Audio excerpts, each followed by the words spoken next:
Babukeli sanibonani uMangcolosi kaShongololo is officially back live with your #1 current affairs program Yilungelo Lakho, it's your right. Siza kuni bukhoma la kumamba phambili SABC 1 eMzansi for sure. Ngithi nje mina ngoba ngiqala unibona namhlanje ngithi happy 2023 bantu bakithi, sibuyileke nazo zonke izindaba zamalungelo enu. Ungasithinta la e-studio ku 060 844 9857 noma 011 714 0669 noma 071 714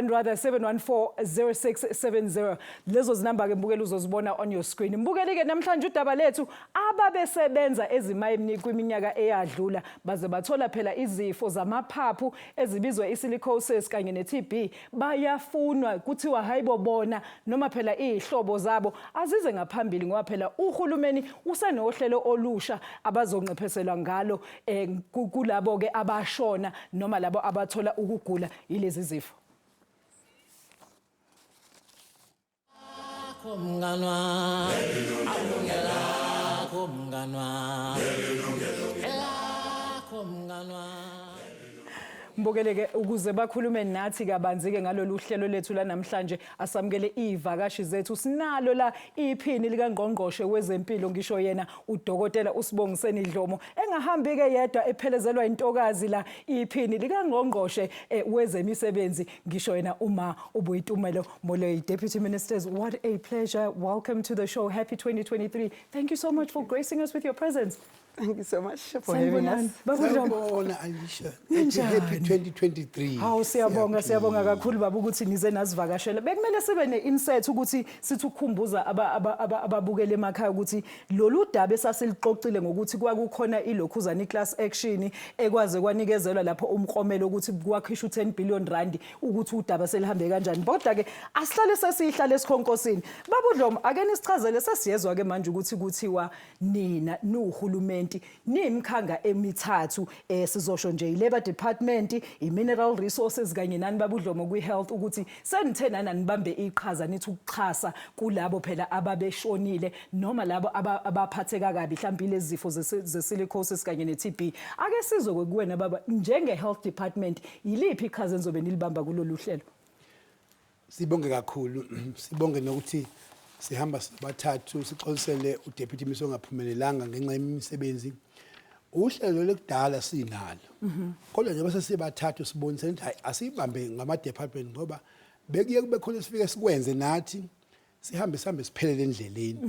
Kudingala ukungena iDepartment of Employment and Labour. Ihambe yodwa nayo ifike kube khona nezithiyo somewhere.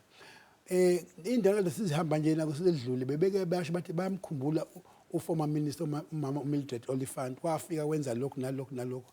So ke manje ngaphansi komholi buka baba uPresident Ramaphosa kuthiwa siphume sobathathu so deputy ministers sisebenze uzomangala hayi nje South Africa kuphela iyonke iSADC kunabantu ababesuka eMozambique, eZimbabwe, eLesotho abala abangahlomlanga.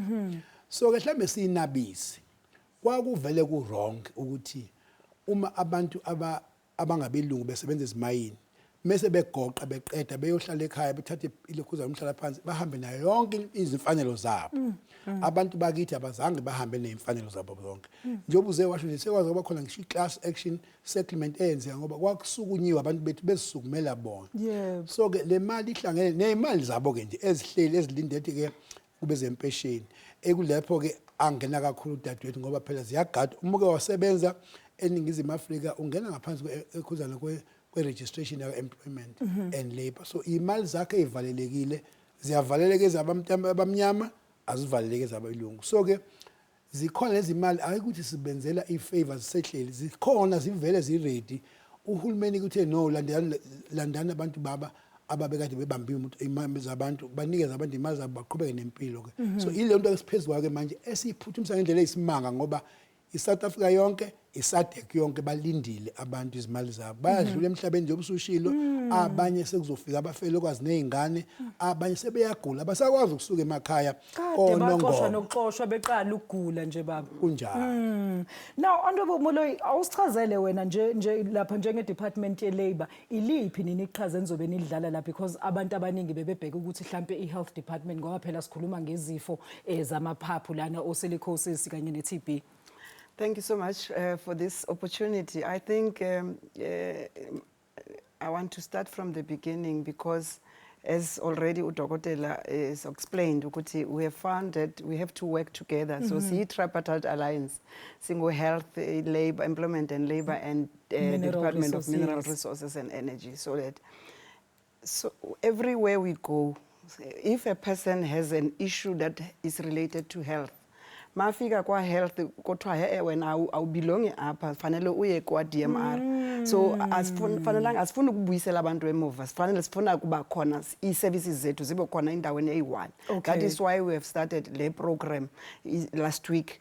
From the 16th, 17th and 18th, we were in Zululand, saqala ePongola, 3 departments. Sayodibana namakhosi asendlunkulu nenduna zamakhosi, so that we, as per protocol, we started there. We started there, siba notify ukuthi as izinkosi zasendlunkulu nezinduna zamakhosi, they must then be the ones who are actually conveying the message kumphakathi ukuthi kukhona lento. If you know of anybody who has worked in the mines noma seshonile abantwana bakhe okanye umphakathi wakhona, they must come to.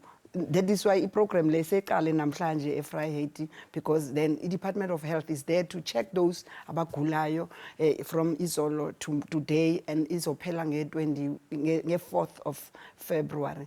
Because we are moving from ePongola, Friday, Sekwanongoma, Eulundi, njalo different places. So Tina kwa labor, Jengo Deputy Minister is already alluded to. Yaqalwa ngu-Minister Mildred Oliphant. Khona KZN. Because KZN, remember, Eastern Cape, Noma Free State, they were labor sending areas before. They were sending labor to the mines. Kuthi abantu bayosebenza eGoli. Noma useVelcom, noma usithola useRustenburg Northwest, mara bekuthiwa kuseGoli. So uMinister wayiqala nge-2016 na 2017 ukuthi ibe khona. So uthina besesiyenze i-message umsebenzi besosiqalile ukuthi kukhona abantu baye ba register with the Department of Employment and Labor. We had over just above 11,000 yabantu bebe registerile, but we were only able to actually pay out 5,800 claims to the tune of 17 million. But we have also declined other applications.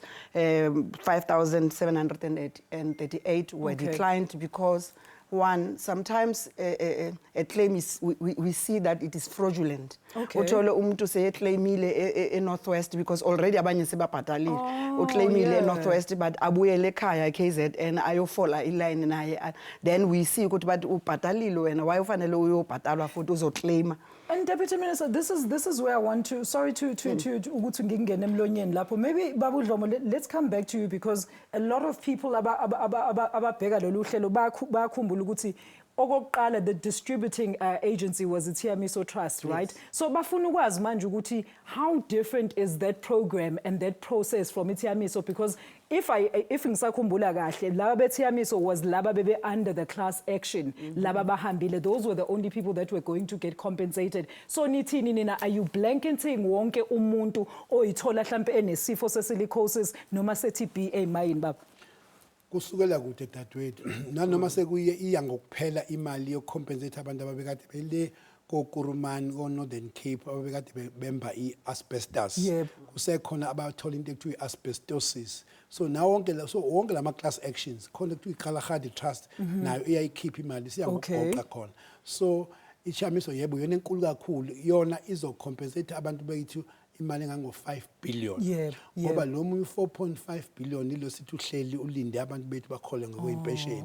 U1 billion ilo ekhona ngaphansi komnyango weDepartment of Health Medical Bureau for Occupational Disease imali ezazibanjwa ama-levy abantu okwakutholakala ukuthi ibekwe in the event beba nalezi zifo silicosis. So nathi sikumnyango wezempilo kufuna sisidedele imali. So iThiamiso iyingxenye ngo5 billion but lezi ziyimali ezibanga kube u10 billion lezi esiphuma ngalezi zinhlelo ke nakwamanye ama trust hayi iThiamiso trust kuphela. Okay, and then Deputy Minister Maloyi, kusho ukuthi labantu that were claiming under iThiamiso, can they then still also, njengoba kade ukhuluma nge-dual claim ama-claims, are they then still eligible if bengazange mhlambe bathole ilokhuzana usizo from iThiamiso under iThiamiso? Can they then come bazozama under this new initiative? Yes, actually we allow everybody. Okay. That is why sihlanganise wonke ama departments lawa are important, so that uzosihlola ngapha kwa DMR ko department minerals. If unga qualify ngapha yana, then you can go ku health. Health yona at least bahamba all the facilities, they are able to test you on the spot, because we are on a road show now. We are testing those who used to work, but even those who might have passed on, we are able to check either through a death certificate or through their hospital files, and udokotela can actually speak more on that matter. But okay, everybody, if you don't qualify on the other side, you come to labor, because even in terms of Labor Relations Act, every employee, everybody who was employed is entitled to compensation. Okay. So therefore, they might be those who still have monies outstanding, okay, that who might not qualify for a DMRE and banga qualify for health, banga qualify for Department of Employment and Labor. So that is why we are biza wonke umuntu so that bazosihlola nje. This is a great initiative. Mbukela ungashayela i-numbers. Sengizovula ingcingo emva kwaleli khefu i-numbers zami. I'm going to leave them there on your screen. We are back shortly after this. Yilungelo Lakho, we are talking isilicosis ukuthi ugovernment usethathe iqhaza lokuthi imkhandlu emithathu yakhe ikwazi ukuthi isebenzisane phela ikwazi ukuthi ihlanganisele abantu abagula bephethwe isifo se-TB noma isilicosis bakwazi ukuthi phela bathole isiphephezelo ngokuthi kade begumba lapha ya emayini begumba umnotho wethu. Yilungelo Lakho, we back shortly after this.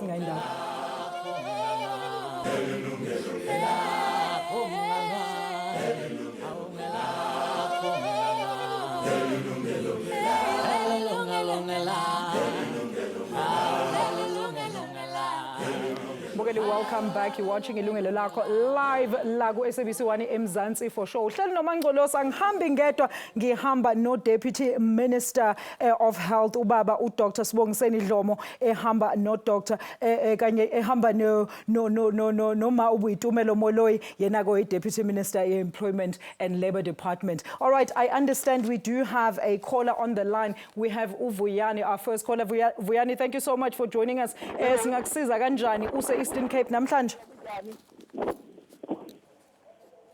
Vuyani, molo Vuyani.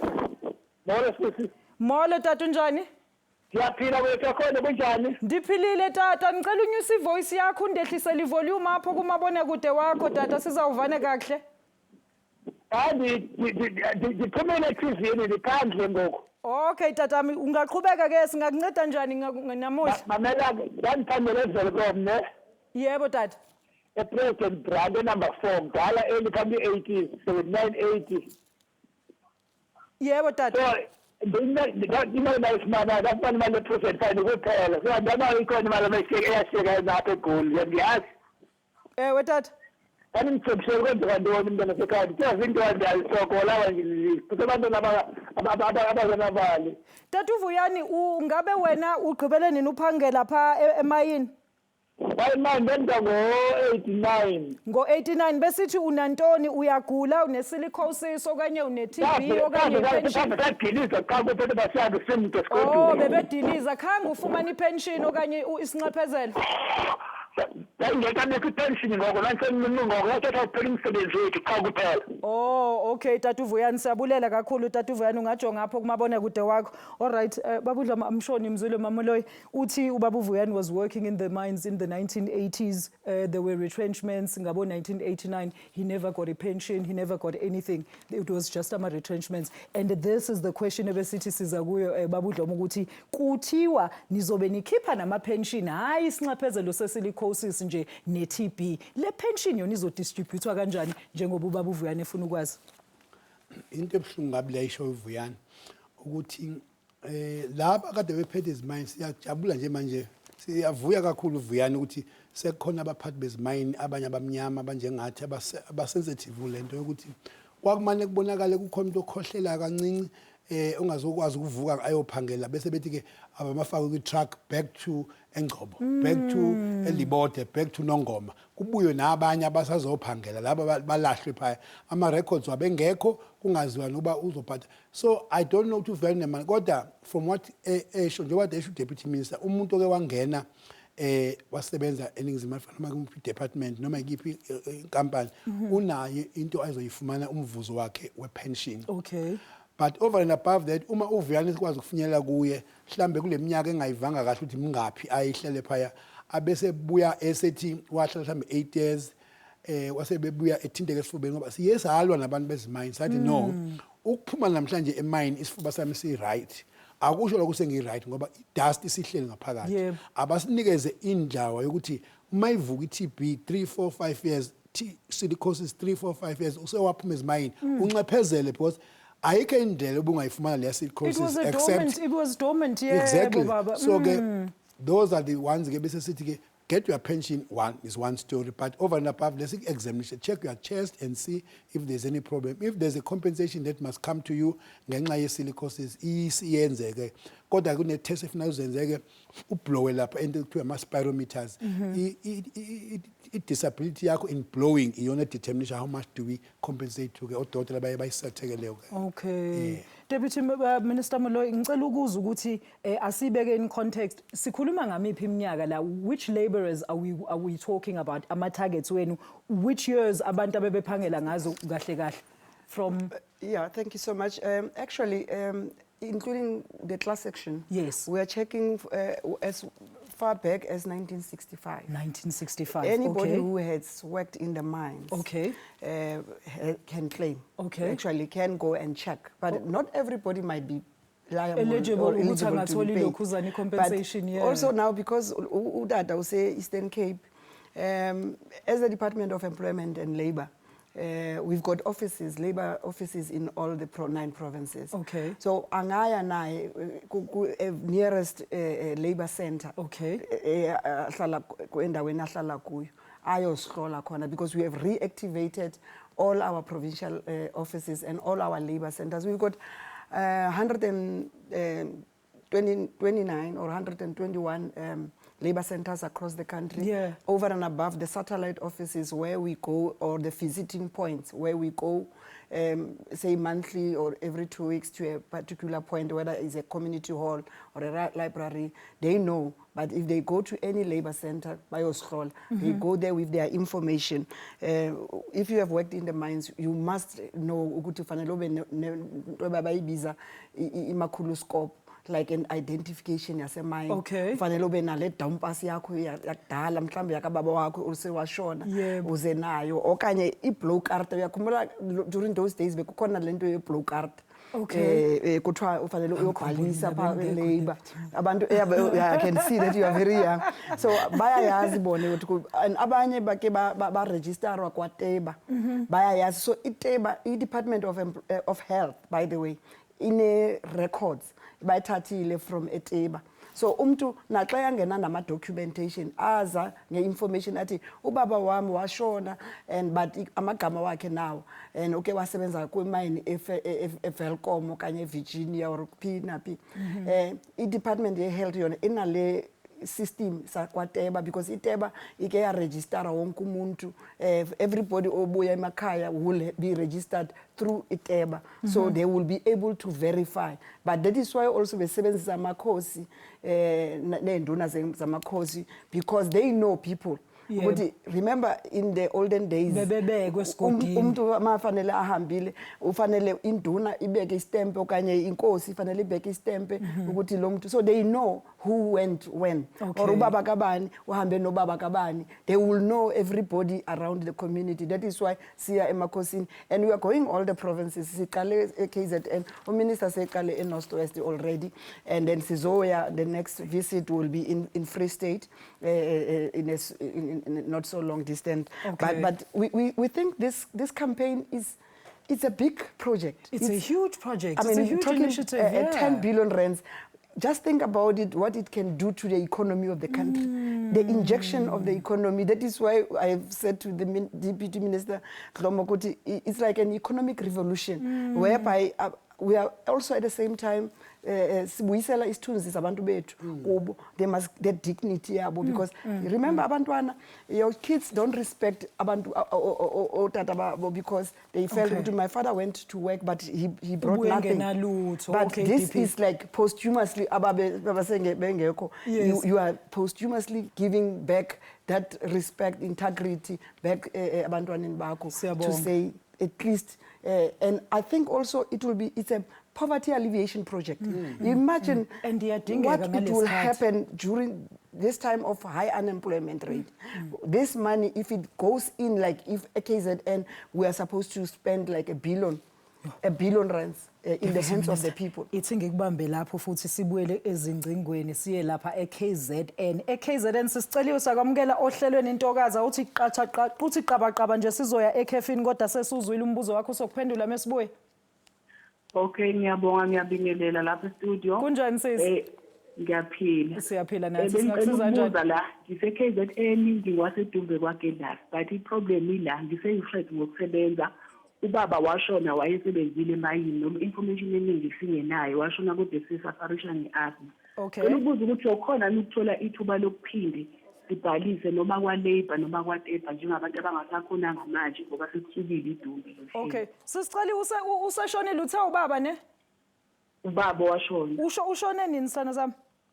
Ubaba wami ushone 2005 February. Okay. And ubese kwisikhathi esingakanani emsebenzini? I-information engizoyithola ekhaya ke anginalo ulwazi oluphelele kodwa khona basho ukuthi ubaba uke wasebenza emayini before agula. Oh, before agula, so bambuyisele ekhaya ngoba esegula wafike eseshona ekhaya. Cha wathi ukuphila kodwa kuba umuntu osephila ngokuhlushwa yi-asthma. Okay, alright ke sisiceliwe ngizocela ulalele lapho ngumabona kude wakho Ntokazi mase sibuya nje ekhefini mbukeli uma nawe ufuna ukwazi ukuthi mhlambe owakini owayesebenza ezimayini ngabe mhlambe ipension akazange azayithole bayasho ukuthi ama deputy ministers bathi babheka lana abantu from 1965 uma ngabe niyazi ukuthi khona ilunga lomndeni ebelisebenza ezimayini la ngathola ipension lafika ekhaya ligula liphethwe isilicosis noma iTB naba bonke bahleli la e-studio bayasho ukuthi kungenzeka ukuthi ngabe khona okuncane okungatholakala uma nje ningahamba nina noma ninesensele njengezingane nihambe niyochecka lana ko Labour Department eDMRE nase Department of Health nibone ukuthi kukhona enhlampo okuncane okuyisinqephezelo ningasithola ilungelo lakho back shortly after this ningayindawo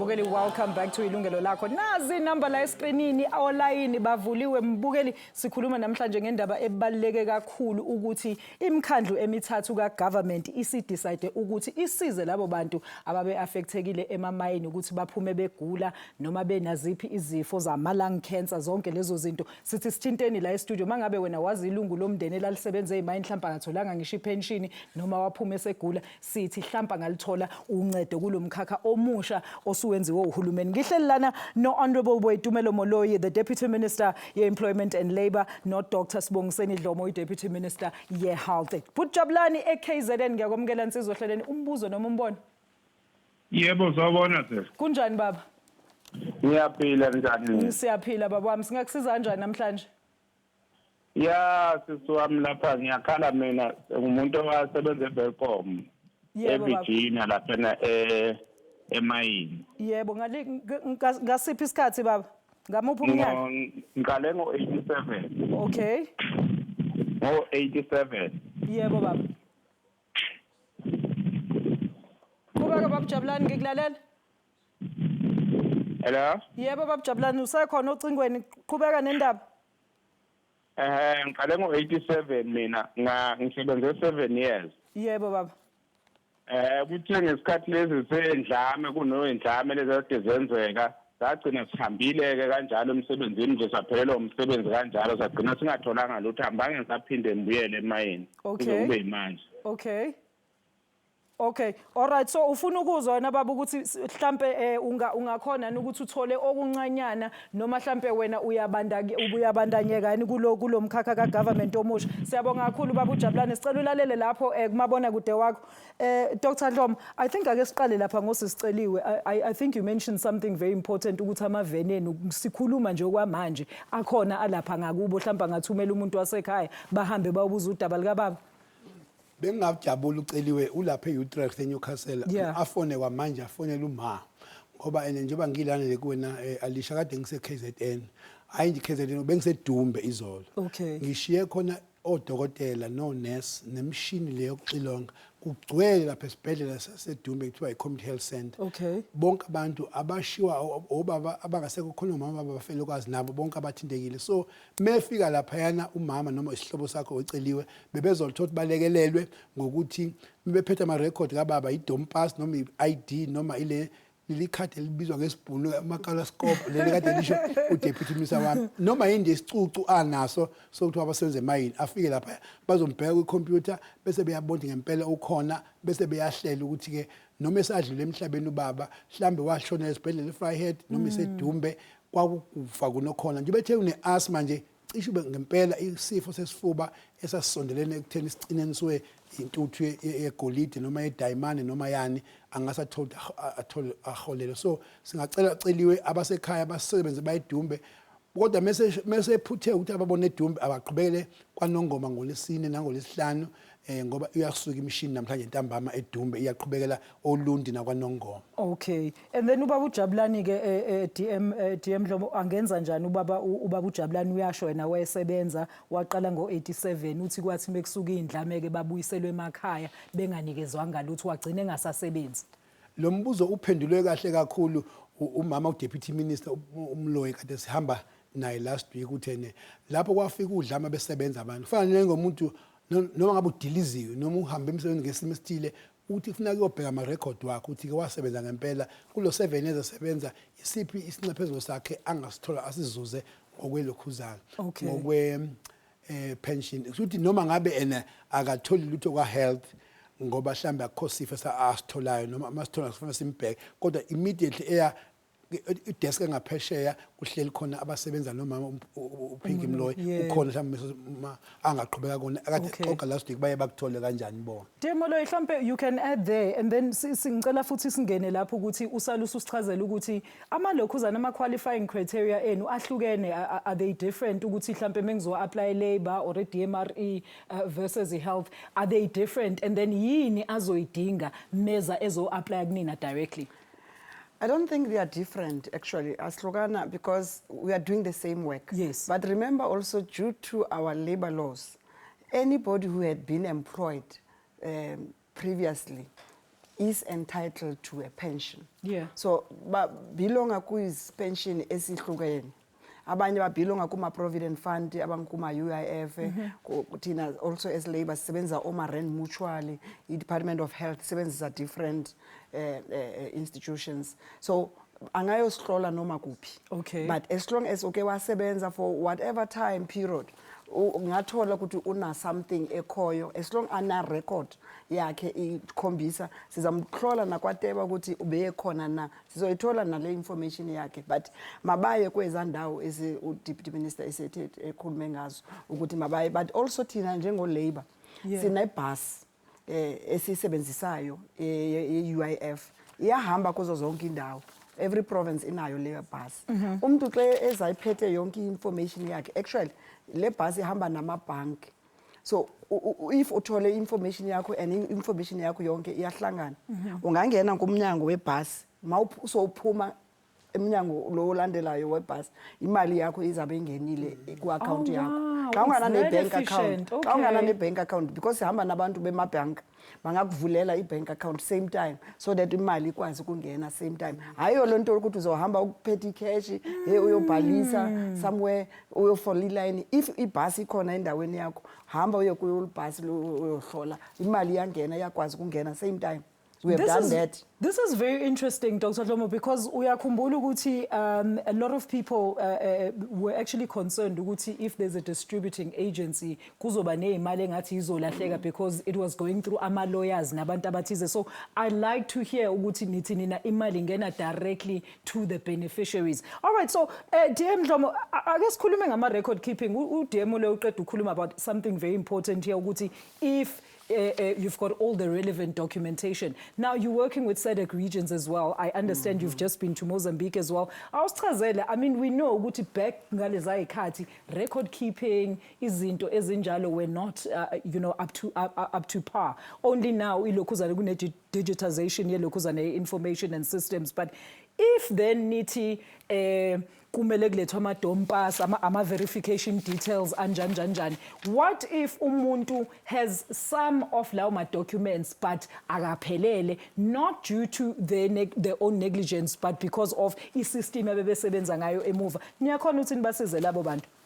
Sizama ngokusemandleni onke ngoba uma kusuka ioffice la kaDepa liya eLibode lisuke liyeBizana elisuke kaNongoma babe recruit abantu le agency ethu uDepa kwakufuna bebe nama record agcwalise kahle kuona abe bemise Velcom eVirginia noma bayimisa kuphi ama record aqhubeke kodwa uthola lokho buye ngahlangani kahle abantu bakithi kwakuthiwa nje usunomkhuhlane usuyagula kuthiwa goduka phindela lapha banganawo ama record. So siyakuzama but ingakho sithi uma ama record wethu engahlangani kahle either wakaDepa noma waka Mineral Resource and Energy noma waka Employment and Labour akeze naloma inkinga akuphetheyo azosiprovela lethi no aningiboni kuma record wethu but nasi izinto engiphethe zona ukuthi sivale sonke ispace ungabi khona umuntu ozoba disadvantage ngoba khona wacisha igama lakhe wangalifaka igama lakhe kodwa yena unaka ama documents awaphethe. Siyabonga kakhulu DM Dlomo. Mbukeli nawe usengasithinta lana nazi inamba ngizoshiya lapho escreenini sifonele usibekele udaba lakho mhlawumbe uzothola ukuthi usizakale.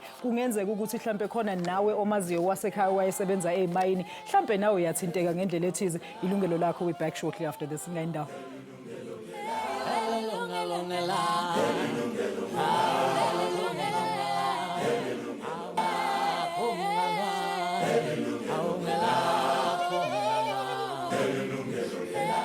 Bukele 011-714-0670, alternatively 714-0669, consumer@sabc.co.za. Those are the magic numbers and of course the magic email address ongasithinta kuyona satholakala futhi on all our social media platforms. I am very honored to be in studio namhlanje no Honorable Yilungelo Lakho, who is the Deputy Minister Employment and Labour Department, alongside ubaba uDr. Sibongiseni Dlomo, yenake he is the Deputy Minister ye Health. Sikhuluma ngezigemegeme zokuthi ke abantu ababesebenza ezimayini iminyaka eminingi eyadlula bathola ukuthi badilizwe emsebenzini, abanye baphuma ngokugula, abanye badilizwa. Siyacela ukuthi nazi ukuthi ugovernment useze nohlelo olusha wahlanganisa imikhandla emithathu ukuthi nikwazi ukuthi mhlambe nithole nina isinxephezelo esithize uma ngabe wena uyabandakanyeka ke ngoba ke yonke into ke isebenza ngama processes. Siyaqhuquzela ukuthi bantu bakithi lalelani mesithi kunemigomo nemikhondelo kumele niyazi ukuthi before niye lapha niyocela niyobuzisisa ukuthi mhlambe nani ninganxephezeleka nazi izinto ekumele niziphathe. Asibuyele eKZN futhi sithathe ubaba uDouglas ePhongolo. Baba uDouglas ngiyabonga baba ukuthi ubambe ulayini lapho. Sakwamukela ohlelweni Happy 2023. Singakusiza kanjani wena baba? Mama ngicela ukwazi ukuthi nama kukhona engakubona engangisebenzeleka ngakho phezu kwe-31 years engayisebenza emayini ngoba le mali abangibhadala yona kwakuyimali yami ye-Provident Fund engangiyibhadala ngoba saqala ukubhadala i-Provident Fund ngiyacabanga ngo-89 saqala sayibhadala until 2008 mangiphuma kwaba imali yami le ababengidonsela yona ngathi ngiyaya ngokubuza ukuthi kanti imali yeservice ayikho yini bathi mine ayinayo i-service. Okay. All right, Baba Douglas, siyabonga kakhulu baba. Sicela ulalele impendulo lapho kumabona kude wakho. DM Dlomo, singamsiza kanjani Baba Douglas? Baba Douglas, ngomsombuluko ozayo mhla ka-30 awusukume uhambe namaphepho nawo waphetheyo uye lapha yana eTshelejuba Hospital. Sizobe sikhona lapho sigxumeke namanye amatende lapho bezobe bacacisele lokho ndona kokuphetheyo ukwamukele ukuthi mhlambe iyona leyo wawuyitholile kodwa mekhona enye sele bazokucacisela ngoba bazongena ku-computer nje ekseni ngabo 89 bazobe sebekhona bonke leminyango sengishilo etshele Juba Hospital ophongola. Alright babu Douglas siyathemba ke babu ukuthi uzwile lapho sithembe futhi nawe emunye umbukele mangabe nawo nenkinga sishayele la e-studio sekhona isikhathi ngisakuvulele futhi ingcingo. Dear Moloyi, I mean maybe let's talk about the wider regions now. When it comes to ama countries lama regions esiwabalile la kwi-SADC, niba compensate kanjani laba bantu because obviously abanye babo abaveli kuleli country. Nina as i-labor ningena kanjani lapho ukuthi nitrack bona or ama descendants wabo and then bafuna ukwazi abantu emzansi ukuthi akuyona i-taxpayers money yethu le ekhokhelwa labantu bangaphandle yini. No, thank you. No, it's not our money. Okay. Le mali le seyitholwe ikhona is le 10 billion rands. I belong in a kuhulumende wethu. Okay. It belong ebantwini and if Okay. they don't claim it is or remain yenza interest ihlele apha ihlele khona. Nobody uzo remember kwaba nale class action. Yeah. I'm sure DM uzoyichaza kakuhle but kwaba nale class action yayenzwa ngabo Thiamiso Trust and other Kalahari Trust for on behalf of those people abake basebenza as mine. Okay. So these monies were paid by actually those mine owners. Okay. Who abanye bangaphesheya who they paid this money into a kitty. Okay. And there are these NGOs as different as CON who got the money. Okay. But the money must be distributed to abanikazi Okay. mali. So leyo mali ayizongena esikhwameni sikahulumende, ayizongena esikhwameni ka-deputy minister. And ayiphume ezikhwameni zethu. Ayiphume apha. That is why sisithi even those SADC countries which were labor sending areas has records through TEBA because Okay. they ukuthi bangene kumzansi they had to go through TEBA because TEBA iyon beba recruiter. Okay. But as the Department also of Labor, I think it's in our records and we know ukuthi how do we can actually follow through in the same way. That is why we are doing this as a joint venture Okay. of the 3 departments so that asizawuya as a labor siye eMozambique health aye naye one uthole ukuthi also thina sibhadala imali through eCoeda. I'm sure you are yazi ukuthi there was this promulgation of eCoeda which is compensation of occupational injuries and diseases act. And recently we were taken, there was a case, actually there's a precedent case, a constitutional court ya umnyumama Mahlangu. May her soul rest in peace. Shona wawela ku swimming pool as a domestic worker. Oh yes, yes. And then she did not get any compensation from umlungu wakhe. So that is why lekoeda is also now we are using it ukuthi abantu bake basebenza umuntu oke walimala noma nini emsebenzini. If you have ama records awakho ama clinic okanye isibhedlela ukuthi walimalela emsebenzini because it predates 1994 Yeah. Le judgment yaka constitutional court. So anybody oke wagula through emsebenzini whether whatever disease it might be, if you might have contracted a particular disease because you are using fumes emsebenzini like tires or something, not only in the mines. So Tina, we're using that and Leo Mali Puma through compensation fund. Okay. Anybody who is injured at work, contracted any diseases, must be having, as long as we are able to locate you or trace you back, then you might actually be eligible to get a lump sum, including based on the level of your injury. Sometimes abanye abantu abasava ezindlebeni and based on mhlambe 20% hearing loss siyabhadala from 20% Okay. hearing loss, but now xa hearing loss yakho ihamba koma 30%, so we pay you then you need to be checked obviously ke that's where odokotela bangena khona department, but nathi sinawo odokotela abacheckayo leyo nto Okay. in our department and within the compensation fund itself. All So anybody right. can claim as long as you have worked and we've got proof ukuthi uke wasebenzela bani, whether it's kuma kitchen, whether kuse garden uke wasebenzisa umchini and then your finger got cut, Okay. you can come and claim from the Department of Employment and All Labor. right, thank you for that clarity. Dr. Dlomo, now in cases where an ex-miner is deceased, akuzoba nzima yini ukuthi kudetermine ilokhuzana compensation, because I think when the last time we had this conversation was that a lot of doctors from the TMISO Trust were having issues with ama-tests ukuthi the tests were not available for the deceased ukuthi kuthiwe mhlambe bebeblower on khona le test okadwisho yebo ukuthi abazange bablowe lapho, therefore they were excluded from ukuthi ba-compensate. So how do you then get ama-records omuntu who's deceased who never went for those specific tests in the first place? That is why we are saying it was a very unfair thing. When they exited, babengenayo i-record lokuthi banakufa kuni. Kodwa into esiwinile so government uthi sibatshele laba baba uthi nana mophuma namhlanje ungenayo silicosis ne-TB.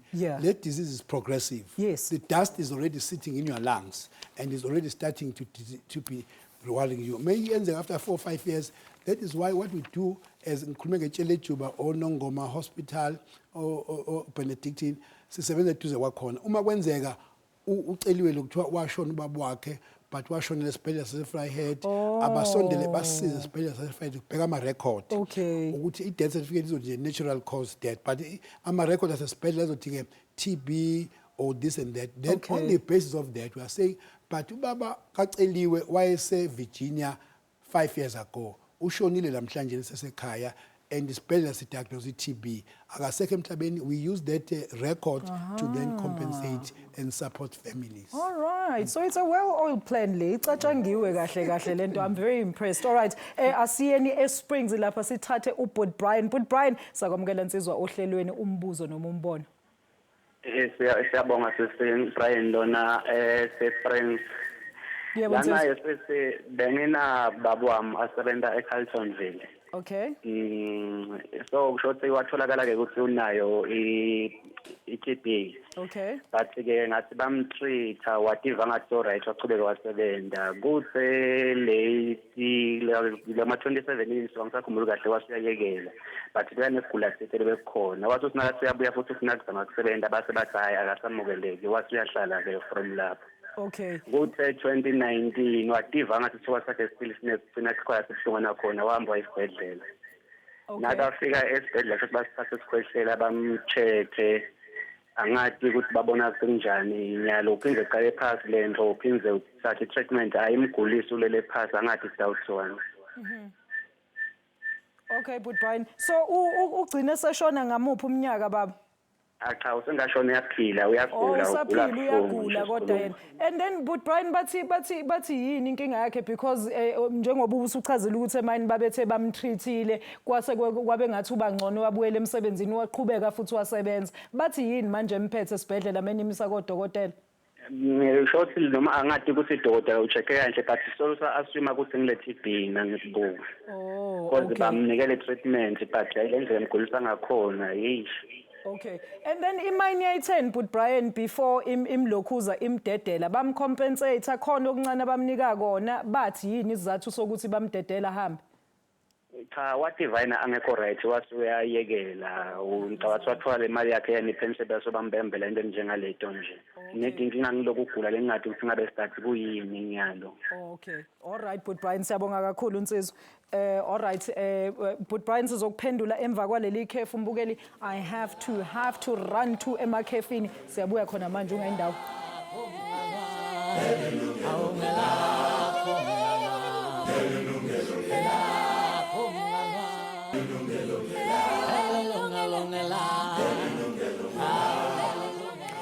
Welcome back to our final segment la Yilungelo Lakho. Ngisahleli no Honorable Boitumelo Moloyi, the Deputy Minister Department Employment and Labour, alongside Dr. Sibongiseni Dlomo yena ke uyi Deputy Minister Health. Okay, Deputy Minister Dlomo, ngicela ukwazi ukuthi umbuzo kaBaba uBrian nje ngicela ususheshise ngoba ngathi sengiphelelwa isikhathi. uBrian usizakala kanjani ulibekile udaba lababa wakhe? uBrian Springs baba wasenze eCarltonville wabuye wayeke ngathi akazizwa kahle manje useyagula. Bamlapha So kunaye amathuba makhulu kabi ukuthi into emhluphayo babesifubeni into ayithola ezimayini.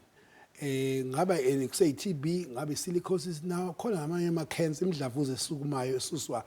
So besingacela Brian niqhubeke nokuthi babani yombheka niqhubeke nokuthi nithola ukuthi unani kwenziwa ama x-ray nezinye izinto kodwa nisondele ekutheni noma ngabe ne office nika premier noma niyakuphi department yaka mineral resource and energy noma yaka employment and labor noma yaka health niyobhalisa ubaba ngoba ngokusheshsha kufanele ubaba athole le mali ingadliwa yinana yodwa Brian ekababa anganipha nje methanda but engathi khonto efuna compensate ngayo baba kulokugula anakho. Babudlobo, before in your closing statement again, let's maybe understand ukuthi what are the current numbers lama assessment and now across SADC and obviously la ku region yethu eMzansi.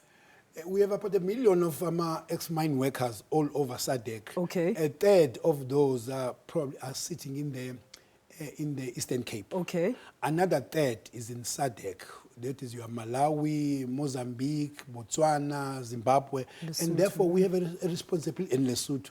We have a big responsibility to pay those people. Because, in fact, when I went to see Baba Uchisano in Mozambique, what Shishisan the program, and another third, therefore, is the rest of the country. Okay. Whether Northwest, Eastern Cape, KwaZulu-Natal, Free State, and all of them. All right. DM Moloi, in closing, ubuchazile like right ukuthi ilokhuzana this program irana from Uten Kale a couple of weeks ago. Mina ngibone kuyilona kwi government statement saying izolo nithi it's actually starting today until the 24th of February. Please clarify ukuthi kahle kahle what is currently going on. Where can people get hold of you very quickly? Kulezi ndawo enizobe nizitageta next. Actually, from izolo na today kuse Friday eDumbe. Okay. 23, 24 Ulundi kuyiwa nge-26 to 27 ka-January eNongoma nosePongola kula hospital udokotela sethethe Juba on the 30th of January to the 4th of February. Okay. So kuzabe kulapho ke. But in closing, there was this one point that we have not brought to the fore. Yokuthi when we were doing our own assessments, sathola ukuthi thina njenge labor ama clients wethu bebekhokhela 1,500 ku some agents who's unknown ukuthi umuntu ayeze abantweni athi mina ndizalutholela imali yenu the pension. Okay. And then those people like every month uyayikhokhela le 1,500. So abantu must know ukuthi is fraud. Leyo nto umuntu makeza umbhophise umreport emapoliseni ukuthi le process is free of charge. Umuntu akabhadali imali ukuthi athole imali zakhe. Thank you, DM Moloi. Thank you so much. Unfortunately, we've come literally to the end of this program. To our honorable guest, Namhlanje Noguti, thank you so much for honoring the invitation. Uma Uboitumelo Moloi, Deputy Minister, where Labour and Employment Department, alongside Ubabu Dr. Sibongiseni Dlomo, Yena, Deputy Minister of Health. Mbugeli Emakaya, if when you couldn't watch this show because of load shedding or any other reason, we're on YouTube and also siyaphinda kusasa ngo 11 o'clock. Okajala umntana uthi nginithanda nonke emakhaya nisale kahle. Yilungelo lakho mnganwa